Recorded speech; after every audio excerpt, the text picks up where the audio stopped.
মণ্ডপটা দেখো ওপরে দিকে এই যে অংশটা মানে গেট, বাচ্চাদের জন্য যেরকম খেলনা বস্তু আগে সেরকম বেশ কালারফুল, খুব সুন্দর, গানটা খুব সুন্দর। দেখো বাঁশবেড়িয়া কার্তিক পুজো পরিক্রমার নিয়ে হাজির হয়ে গেছি। আগামীকাল মানে হচ্ছে 16 তারিখ, সেই দিনকে কার্তিক পুজো অফিসিয়ালি যেটা বাঁশবেড়িয়াতে শুরু হয়। তবু তার আগে কিন্তু কার্তিক পুজো পরিক্রমার বেশ কিছু প্যান্ডেল আছে যেগুলো উদ্বোধন অলরেডি হয়ে গেছে। আর আজকে তোমরা এই ভিডিওতে বাঁশবেড়িয়া কার্তিক পুজোর 3টে সেরা যে মণ্ডপ সেটা তোমরা দেখতে চলেছো, তোমাদেরকে আমি দেখাবো। আর যে অন্য কোনো মণ্ডপগুলো মিস করলেও এবছরে বাঁশবেড়িয়া কার্তিক পুজোতে এবছরে এই 3টে মণ্ডপ কিন্তু কখনোই মিস করা যাবে না। তার মধ্যে প্রথম যে মণ্ডপটা মিস করা যাবে না সেটা হচ্ছে ইয়ংস্টার ক্লাবের যে মণ্ডপ সজ্জা। ইয়ংস্টার ক্লাব বাঁশবেড়িয়া তারামা পুজো হয়। গন্ধেশ্বরী ঘাট থেকে যে রাস্তাটা তোমার ভেতরের দিকে ঢুকে এসছে সেই রাস্তাটা ঢুকে এসে এই মণ্ডপ সজ্জাটা তুমি পাবে ওই জাতীয় ক্রীড়া শক্তিরঙ্গ স্কুলের পাশ দিয়ে এসে। যারা বুঝতে পারছো না লোকেশন, তাদের আমি ডেসক্রিপশনে লোকেশন দিয়ে দেবো, আর আমার রুট গাইড বেরিয়ে গেছে, তার রুট গাইডের লিঙ্কটা আমি দিয়ে দেবো। সমস্ত বাঁশবেড়িয়ার যে পুজোগুলো রয়েছে তার যে কোথায় কোন লোকেশন কিংবা কিরাম কোন রাস্তা ধরে যাবে সমস্ত কিছু তোমরা পেয়ে যাবে। আর এই হচ্ছে ইয়ংস্টার ক্লাবের মণ্ডপ সজ্জা। ঢুকতে গেলেই সামনে এরকম জায়গা একটা দেখো, এর ওপরে একটা হাতি দাঁড়িয়ে রয়েছে, তার উপরে এটা রাজস্থানী যে মহল সেটা এখানে তুলে ধরেছে, এক টুকরো রাজস্থান।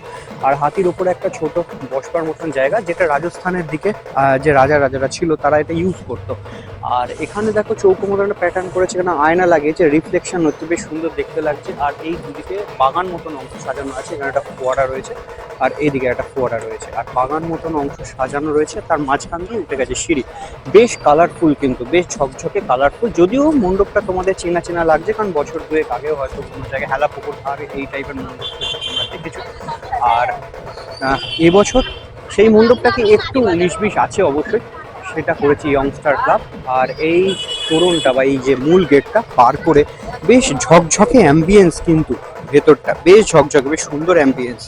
আর এই দুদিক দিয়ে দেখো সুন্দর করে সাজানো রয়েছে। এখানে যে লাইটের যে কারুকার্যগুলো রয়েছে, সঙ্গে এই কালার কম্বিনেশন গোল্ডেন, আর এই যে কালার কম্বিনেশনটা না, কম্বিনেশনটা কিন্তু খুব নজর কাড়ে। আর এ পাশে যে মূর্তি বা পুতুলগুলো তৈরি করা, যে স্ট্যাচুগুলো তৈরি করা রয়েছে, এত সুন্দরভাবে এখানে স্ট্যাচুগুলো রয়েছে, দেখতে বেশ সুন্দর লাগছে। আর এটা হচ্ছে মূল মণ্ডপ। মূল মণ্ডপটা দেখো ওপরে দিকে এই যে অংশটা মানে গেটের মতন যে অংশটা ঝোলানো ঝোলানো যেগুলো রয়েছে বেশ সুন্দর কিন্তু দেখতে লাগছে। দুপাশে দুটো হাতি, আর তার মাঝখান দিয়ে উঠে যেতে হবে মূল মণ্ডপে। এখানে মা তারার পুজো হয়। আর এই হচ্ছে গোটা মণ্ডপটার তো বেশ ভিড় হয়ে গেছে। যারা কাল থেকে নামবে তারা তো বেশ ভালো ভিড় পাবে। আজকে যারা লোকাল লোক আছে তারা দেখে নিচ্ছে, যারা যারা জানে যে কোন কোন মণ্ডপ ওপেন হয়ে গেছে। তো এই হচ্ছে এবার সামনে দিয়ে আমরা কিন্তু মণ্ডপের ভেতরে প্রবেশ করব। বেশ ঝকঝকে কালারফুল, দেখো এই সামনে দিয়ে আমরা মণ্ডপের ভেতরে মণ্ডপে উঠে যাচ্ছি। আর এই হচ্ছে যে অংশটা, আর এই সামনে গেলে রয়েছে হচ্ছে মা তারা, তারা মার পুজো হয় হচ্ছে তারা।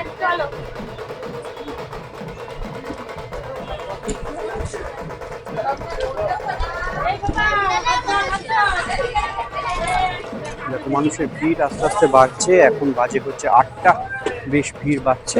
আর তোমরা আমাকে দেখে বুঝতেই পারছো, কারণ আমাদের এদিকে বেশ ঠান্ডা ঠান্ডা পড়ে যায়, আর আমার বেশ ঠান্ডা ঠান্ডা লেগেও রয়েছে। তাই বাকি দিনগুলোতে তোমাদের তো পুজো মণ্ডপগুলো ঘুরে দেখাতে হবে, কারণ 3টে ছাড়াও কিন্তু আরও অনেক পুজো মণ্ডপ রয়ে গেছে। তো তার জন্য আগে থেকে প্রোটেকশন নিয়ে নিয়েছে। আর তোমরা অবশ্যই কিন্তু এই পুজো মণ্ডপটা মিস করো না, বেশ সুন্দর কিন্তু এই পুজো মণ্ডপটা। আর বেশ কাজগুলো কিন্তু সুন্দর, বেশ সুন্দরভাবে, বেশ বেশ কালারফুল।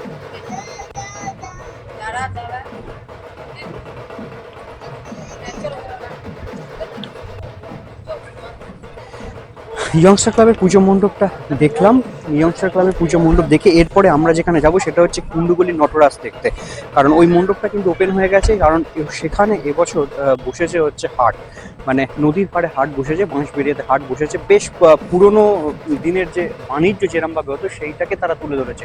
তো এখান থেকে আমরা যাব হচ্ছে সেকেন্ড আর একটা যে বেস্ট মণ্ডপ এবছর বাঁশবেড়ে, সেখানে কার্তিক পুজো। তো চলো যাওয়া যাক সেখানে।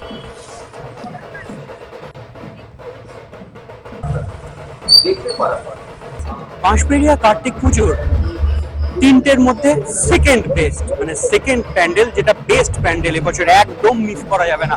বলা গেলে আগের প্যান্ডেলটা যদিও বা তোমরা মিস করো, এই প্যান্ডেলটা মিস করা যাবে না। সেটা হচ্ছে সামনে নটরাজ, কুণ্ডুগুলি নটরাজের যে প্যান্ডেল। দেখো আগেকার দিনের যে বাণিজ্য চলতো যেরকম ভাবে, সেরকম নৌকা পড়েছে। আর এই রাস্তা জুড়ে এবার বাঁশবেড়েতে হাট বসেছে নদীর পাড়ে। পুরনো যেরকম ভাবে আগে যে লেখা ছিল, তবে ইউনিয়ন ব্যাংক স্থাপিত 1829, ইন্ডিয়ান স্ট্যান্ডার্ড ওয়াগন কোম্পানি, বিভিন্ন যে পুরনো পুরনো কোম্পানিগুলো ছিল, মানে পুরনো দিনের যেসব বাণিজ্য যেসব কোম্পানি যেরকম ভাবে ছিল, সেইগুলো কিন্তু এখানে তুলে ধরা হয়েছে। দেখো হাট বসেছে নদীর পাড়ে, এখানে সুন্দর নৌকা করা হয়েছে, পাল তোলা হয়েছে নৌকার, ওখানে লেখা রয়েছে নটরাজ, এটা নটরাজ পুজো। আর এই পুরনো কলকাতা বলতে পারো কি পুরনো এলাকা, প্রাচীন যে জনপদ, সেই জনপদে যেরকমভাবে ব্যবসা বাণিজ্য হতো সেটাকেই কিন্তু তুলে ধরে, যেরকমভাবে হাট বসতো, মানুষজন কেনাকাটা করতো, নদীর পাড়েই হাটগুলো বসতো, সেটাকে তুলে ধরেছে। আর এখানে দেখো লেখা রয়েছে 71তম বর্ষ কুণ্ডুগুলি নটরাজ বাঁশবেড়িয়া হাট বসে শুক্রবারে বাঁশবেড়িয়ায় নদীর পাড়ে, কল্পনায় মলয় এবং শুভময়। তো চলো মণ্ডপের ভেতরে প্রবেশ করি। তোমাদের অসাধারণ সুন্দর কিন্তু এখানকার মণ্ডপ সজ্জাটা, দুদিকে বসলে এখানে দেখো যে মুদির দোকান বসে হাটে, বাচ্চাদের জন্য যেরকম খেলনা বস্তু আগে সেরকম ভাবে। আর এই হচ্ছে নৌকা, আর নৌকার পাল তোলা রয়েছে নটরাজ। নৌকা করে নদীতে যেসব মালপত্র আসতো সেগুলো হাটে বিক্রি হতো। এখানে দেখো তোমরা সুন্দরভাবে সাজানো রয়েছে হাপড়, যে আগে যে লোহার যে জিনিসপত্র যেরকম ভাবে তৈরি হতো, যে তাঁতে শাড়ি বিক্রি হতো, সেই সব জিনিসপত্র কিন্তু পরপর এখানে এখানে কুমোরের একটা কটা রয়েছে, যেখানে হাঁড়ি কুড়ি বিক্রি হচ্ছে, মানুষ কিনতে আসছে। আর এই পাশে দেখো চায়ের দোকান। এখানে যেরকম ভাবে আগে গ্রামের দিকে পাথরের থালা বাটি এইসব পাওয়া যেত, সেই সব। আর এখানে একটা চায়ের দোকান, চা বিক্রেতা চা বিক্রি করছে, অসাধারণ সুন্দর। সব মিলিয়ে মণ্ডপটা কিন্তু অসাধারণ সুন্দর একটা মণ্ডপ হচ্ছে। এই হচ্ছে ধীরে ধীরে উপরে উঠে যাওয়া এই নৌকা, এত বড় নৌকাটা খুব সুন্দরভাবে করেছে। তবে এটা দিয়ে জল জল ডিনোট হয়েছে। এ পাশে লোহার যেসব হাঁড়ি কড়াই কিংবা কোদাল এইসব জিনিসপত্র বিক্রি হচ্ছে। তো এই সব মিলিয়ে একটা গোটা হাট কিন্তু এবছর বসে গেছে বাঁশবেড়িয়া এই নদীর ধারে। আর তার সঙ্গে অ্যাম্বিয়েন্স যেটা হয়েছে সেটা খুব সুন্দর, গানটা খুব সুন্দর। আর এই হচ্ছে নৌকা, নৌকা আমরা উঠে পড়েছি নৌকায়। নৌকায় উঠেই কিন্তু এই নটরাজের কাছে দেখতে যেতে হবে। এইখানে দেখো ওপরে মাঝি বসে রয়েছে, নৌকা চালাচ্ছে, হাল ধরে রয়েছে, হাল ধুচ্ছে। আর এইখানে দেখো নৌকায় বিভিন্ন জিনিসপত্র, কার কোনটা জিনিস সেটা লেখা রয়েছে। এখানে যেরকম চাল ডালের বস্তা থাকতো, এপাশেও দেখো বস্তা করা হয়েছে, রাখা রয়েছে জিনিসপত্র। সব মিলিয়ে অসাধারণ সুন্দর। দেখো নিচের দিকে এখানে এখানে নদীর পাড়ে যেসব বাড়িঘর ছিল সেসব বাড়িঘর, এখানে বক বসে রয়েছে মাছের সন্ধানে। এ পাশে দেখো আর একটা নৌকা নদী দিয়ে বয়ে চলেছে, মানুষজন আগে গঙ্গায় চান করতো সেই সব। আর এই হচ্ছে নৌকা, এই নদীর পাড় ঘিরে যে সংসার গড়ে উঠতো, যে ব্যবসা বাণিজ্য চলতো, সেটাই উঠে এসছে এখানে। খুব সুন্দর, খুব সুন্দর ভাবনা চিন্তা। এখানে মাছ চলছে।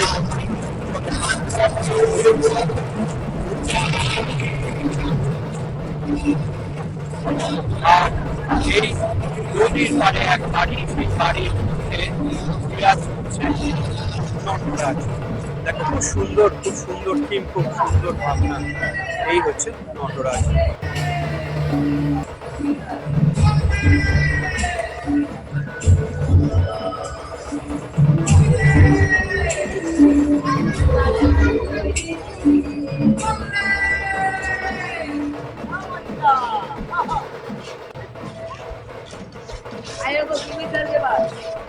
এখন যে মণ্ডপ সজ্জার দিকে হাঁটছি বাঁশবেড়ে কার্তিক, সেটা তৃতীয় বেস্ট মণ্ডপ সজ্জা কিন্তু বলা যেতে পারে। যে তিনটে যে এবছর বাঁশবেড়ের যে বেস্ট মণ্ডপ সজ্জা হয়েছে, সেই মণ্ডপ সজ্জাগুলোর মধ্যে কিন্তু একটা তৃতীয় মণ্ডপ সজ্জা। এর আগে তোমাদেরকে আমি দেখালাম সুন্দর হাট বসেছে নদীর পাড়ে সুন্দরী। তার আগে তোমাদেরকে দেখালাম পাশে ইয়ংস্টার ক্লাবে। আর এবার এখন প্রবেশ করছি মিলনীর যে মণ্ডপ সজ্জা সেখানে।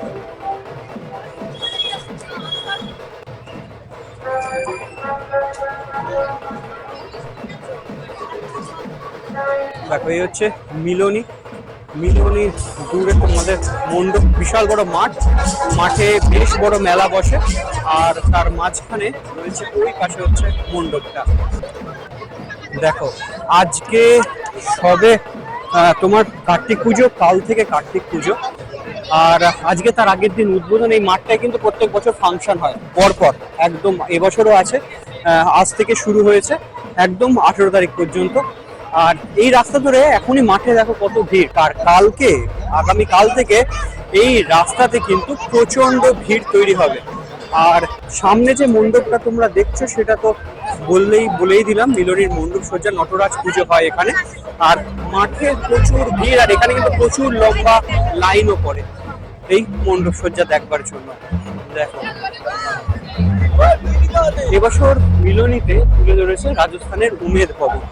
আর এই হচ্ছে মাঠ, মাঠে চলছে ফাংশন, এপাশে মেলা বসে, প্রচুর ভিড় হয়।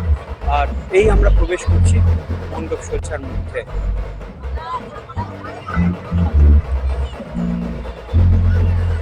বেশ সুন্দর মণ্ডপ সজ্জা, তবে এই লাইটের যে ব্যবহার হয়েছে, এই লাইটের ব্যবহারের ফলে কিন্তু বিভিন্ন যে কালারগুলো চেঞ্জ হচ্ছে, তাতে মণ্ডপ সজ্জাটা কিন্তু আরো বেটার লাগছে। বিভিন্ন সময় মানে এক এক সময় এক এক রকম কালার কিন্তু এখানে তৈরি হবে।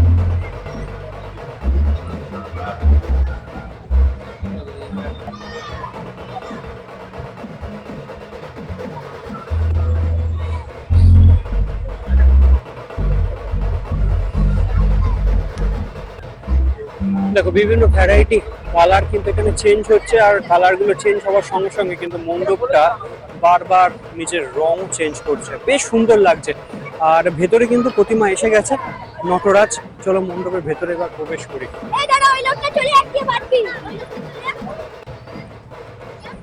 এই হচ্ছে মিলনী। তোমাদের তিনটে যে বেস্ট মণ্ডপ সজ্জা বাঁশবেড়ের এবছরের তোমাদেরকে আমি দেখিয়ে দিলাম। চলো প্রতিমাটা এবার তোমাদেরকে দেখিয়ে দিই।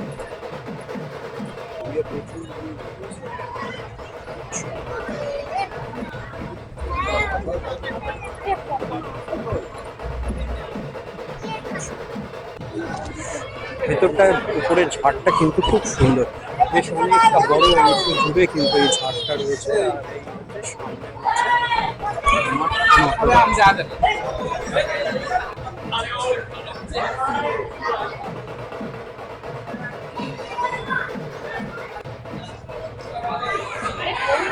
মণ্ডপের ভেতরটা খুব একটা বেশি জাঁকজমকপূর্ণ না। মিলনী দিয়ে শেষ করলাম তিনটে বেস্ট যে মণ্ডপ সজ্জা। এরপরে কিন্তু যে ভিডিওগুলো আসবে বাঁশবেড়িয়া কার্তিক পুজোর আরো যে মণ্ডপগুলো রয়েছে, অনেক মণ্ডপ কিন্তু আছে এখনো বেশ ভালো মণ্ডপ সজ্জা, সেই সব মণ্ডপ সজ্জাগুলো কিন্তু পরপর আপডেট কিন্তু আসতে থাকবে, আর সেগুলো পরপর চ্যানেলে আসতে থাকবে। তার জন্য চ্যানেলটাকে কিন্তু সাবস্ক্রাইব করে রেখো, আর চ্যানেলটাকে ফলো রেখো। আর যারা পেজে দেখছো তারা পেজটাকে কিন্তু ফলো রেখো এবং ফলো করো। আর এর পরের যে ভিডিওটা আসবে সেটা হচ্ছে বাঁশবেড়িয়ার আরো যেসব পরিক্রমাগুলো আছে, মানে জগৎপ্রিয় কার্তিক পুজোর পরিক্রমা আছে সেইগুলো নিয়ে, সঙ্গে কার্তিক পুজোর যে প্রসেশনটা হবে সেটাও কিন্তু তোমাদেরকে এই চ্যানেলের মাধ্যমে দেখাবো এবং লাইভ দেখানোর চেষ্টা করবো। তো তার জন্য চ্যানেলটাকে অবশ্যই ফলো করে রাখো। আর ভিডিওটা এখানেই শেষ করছি। আগামী দিনে যে ভিডিওগুলো আসছে সেই ভিডিওগুলো অবশ্যই আশা করি তোমাদের ভালো লাগবে। আর এই ভিডিওটা কেমন লাগলো সেটা তোমরা জানিও।